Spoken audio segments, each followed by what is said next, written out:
you may have heard that Mr. Stephen Fry, at one point national treasure, he with the prosaic language, verbiose and forever entertaining.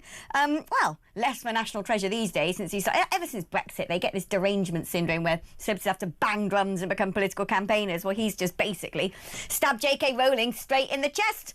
Apparently, once upon a time, that was his mate. Now on a podcast, he's accused of being radicalised, saying her views are inflammatory and contemptuous. Put a sock in it, Steve. Anyway, let's speak now to Ella Whelan, who is a Telegraph columnist, and you've written a brilliant piece on this in the Telegraph, Ella. Why on earth is it that all of these celebs have to be part of the cultural woke elite? What's wrong with them? Well, in particular, it's celebrities who have made a huge amount of money off of the back of J.K. Rowling's Potterverse. There's a high level of ungratefulness around anyone to do with Harry Potter. You know, you've had Daniel Radcliffe, Rupert Grint, Emma Watson, all coming out and condemning her for having the temerity to stand up for what most of us understand as common sense, which is the idea that women are women and men are men. And Stephen Fry, you know, I think most people would have had a sense that he was pretty pompous previously. He's got that kind of reputation, but the way in which he's denounced Rowling is just kind of almost beyond parody. He's back in a few years ago, I think it was 2022, he on a podcast he did this whole kind of display of sort of really sort of slithery sort of, she's my friend, I care very much about her, but people are very upset with her, as if she'd sort of, I don't know, as if she'd sort of made a faux pas at a dinner party, rather than this being a really serious political issue that her as a woman had some, had a stake in. And obviously he's been embarrassed at too many dinner parties with her friend, and so has now come out and said that she's gone too far in this really kind of snarky way on another podcast. And, I said right in my Telegraph article, oh, who cares? Who cares what Stephen Fry thinks? Because his opinion, political or otherwise, doesn't matter. But what does matter, I suppose, is that his claims against Rowling is that she's kicking a hornet's nest of transphobia, that she's, he brings up the issue of suicide among trans individuals. He makes this really outrageous link that in some way her talking about women's rights is a direct link towards trans people attempting or committing suicide, which is a horrific thing to say and completely untrue. And the reason why that matters is because this is what women are dealing with when they're trying to talk about important things like who gets to run and work in a rape crisis centre or go to a rape crisis centre, what happens with female prisons, or even what happens with, women's ability to be private in spaces like changing rooms or toilets or whatever. We know the arguments. What I don't get, Ella, is, how is it that somebody, and it's not just Stephen Fry, there's plenty of them out there, they might not share his particular academic acumen or intellectual prowess, but most of the people who jump on these woke bandwagons are usually relatively bright. They've got quite far in life. They have decent careers. Perhaps they're even the Attorney General like Lord Hermer. And yet they bang this woke drum when it must be apparent to them. There must be some severe cognitive dissonance, because it must be apparent to them that allowing a man with a girt beard to put on a frock and go into the brownie tent, or to allow some sort of autogynophile with a fetish for urine to share toilets with women, to allow a hulking great Bert to pretend he's a girl and beat someone up in the boxing ring. I mean, it doesn't require much education to be able to see that that is plainly wrong. So how is it that these people manage to park reality, manage to somehow spin the truth inside their own heads in order to shower themselves in faux moral rectitude, when the rest of us are looking at them like they're the emperor with the new clothes? I mean, I don't get it. I don't get how once upon a time all the left were queuing up to wear all the men I'm a feminist t-shirts, and as soon as it's about some hulking great pervert going into children's toilets, they're like, oh, but that's wonderful, it's fine, got to be kind. I don't understand how they've managed to divorce themselves from reality so much. Well, if you have to be fair, the vast majority of trans people are not hulking great perverts. There's lots of people who are just trans, and actually it has to be said, lots of trans individuals aren't on the activist bandwagon.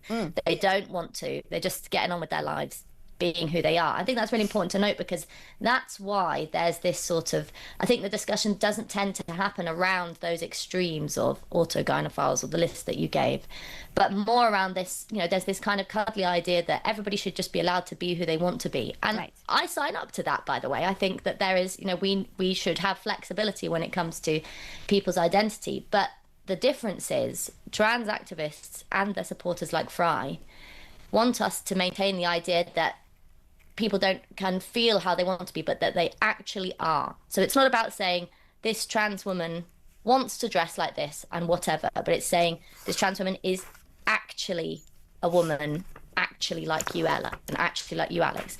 And that's the step that obviously most people say, well, okay, I will indulge your desires to an extent, maybe, if I'm feeling polite, but I'm not going to step into a situation of fantasy, and a situation of fantasy that, has real problems in reality for, the way we organize society when it comes to things like schools, swimming pools, all the rest of it. And so I think the reason why for so long this has been a kind of issue, a bit like climate change, even a bit like Brexit, where it's sort of, if you're a nice person, you're on this side. If you're a nice person, and you want to virtue signal, or you just don't want to be mean to people, you're on the trans activist side. And the reason why it's because that side is all about being who you want to be and living your own life and all these things that are, again, I think are attractive and good if in a sort of reasonable context of reality. But the problem is it's stepped so far into total fantasy and a total degradation of women's rights and what it means to be a woman, that you have to at some point put your foot down and say, okay, there might be lots of reasonable people on this side, but I'm still not going to go along with it. But how do these people live with a cognitive dissonance when they know surely that giving children puberty blockers was evil, that it was mutilating, that it was life-changing, that it was experimental? This is what I'm saying. All too often they go so far down the rabbit hole trying to promote their own moral rectitude that actual morality, actual rationality is a million miles behind them. I don't know how that can happen to someone, how they don't just sit there in the quiet of their own company and reflection. They don't go, do you know what? Actually, those people saying we shouldn't be mutilating kids probably have a point. Oh yeah, actually, the women saying a woman shouldn't be facing a man in the Olympics boxing might have a reasonable position. I think this is why it's really important to not sit on our laurels. This last year and a bit has had some quite serious victories for the sort of return of common sense around the gender wars. So obviously you had the closure of the Tavistock, which should have happened a very, very long time ago. And there are lots of young people who have suffered on the basis of the poor care that was given there. But that's closed. Okay, there's going to be some other centres opening, but it was a win. We obviously had the win from the Four Women for Scotland and the Supreme Court ruling. Again, a ruling that we all knew already that, biology matters when it comes to women. But, these things are wins. But that doesn't mean that it's over, because, there are lots of people out there who will have signed up to this view that you just described, particularly when it comes to kids. And it's very hard to backtrack from that. It's very hard to back down. And okay, maybe the NHS isn't signed up to Stonewall anymore. And okay, maybe there's a few more there's a bit more scrutiny in the civil service, but this issue hasn't gone away, and we have to win it on a much deeper sort of moral and political level. And we really have to, I think, and this is my sort of thesis, is that we have to look at how the trans issue has been brought along by identity politics, and actually in many ways brought along by a sort of a feminism that was more involved, becoming more involved in identity politics. Words like intersectionality, things like that all came from the sort of second and third wave feminism. I'm boring viewers now, but there's quite a deep sort of link. This didn't fall out of the sky, is what I'm trying to say. And I think we have to try and understand how we got here and the roots of the matter to really convince people why this is not a progressive thing to be involved in, allowing children to, as you say, mutilate and permanently damage their bodies at such a young age.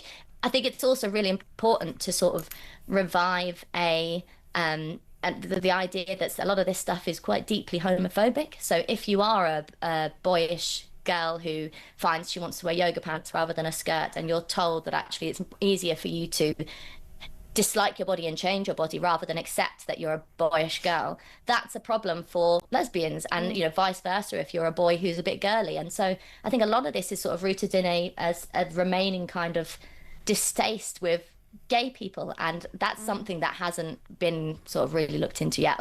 Groups like the LGB Alliance are really good at talking about this stuff. You know, when we talk about things like the puberty blockers for kids, we were talking for the first hour of the show, quite frankly, about the cover-up of the rape gang so as not to offend the Muslim community.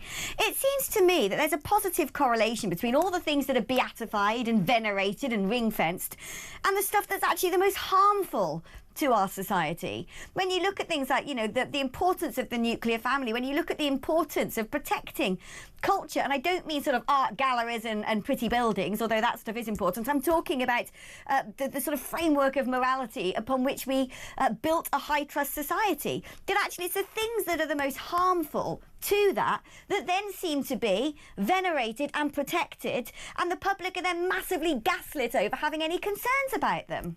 Mm. That's a fascinating question. It's actually one, if you allow me a plug, that we're going to be looking at the Battle of Ideas Festival, which is happening at the October, the 18th and 19th October, looking at some of these issues more deeply and saying, you know, what do we stand, asking the question, what are British values? What do we stand for in this country? And I think it's no good talking about the idea that there was something great in the past that we have to bring back, even though that might be true in some instances. I think what we have to do is face the challenge of how do we talk about what matters to us and how we want people to live in society in a modern context. So you gave the example of the nuclear family. There's nothing wrong with the nuclear family, but obviously there were big problems with the nuclear family for women historically. And so lots of people, when they hear that phrase, and when you talk about it, they say, oh, I don't like that because that used to mean women kitchen sandwiches. But how do you modernize? How do you talk about the importance of having a solid mum, dad, kids, home, safe foundation for children in a modern world in which, you know, yes, there are lots of different kinds of families, but not without losing why that idea of the nuclear family is important for children and instilling values in a young generation. So I think we're just not very good. We've been a bit cowardly of how to talk to people about what matters because we think, as you've alluded to, the public are just going to go off in some kind of horrendous, racist, sexist fury if they're given the space to talk about these things. And at the Battle of Ideas, we don't think that. We want to give people the space to talk about these things, and we will talk about these things. Good. But I think we have to do a bit of soul searching and say, actually, we've not been good at being honest with what it is we stand for. And, you know, you ask any politician, what's a British value? And they say something crap about fish and chips, you know? Yeah, don't be ashamed at standing up and actually saying that we got things very, very right in this country and we are prepared and willing, not just that, we're determined to defend it.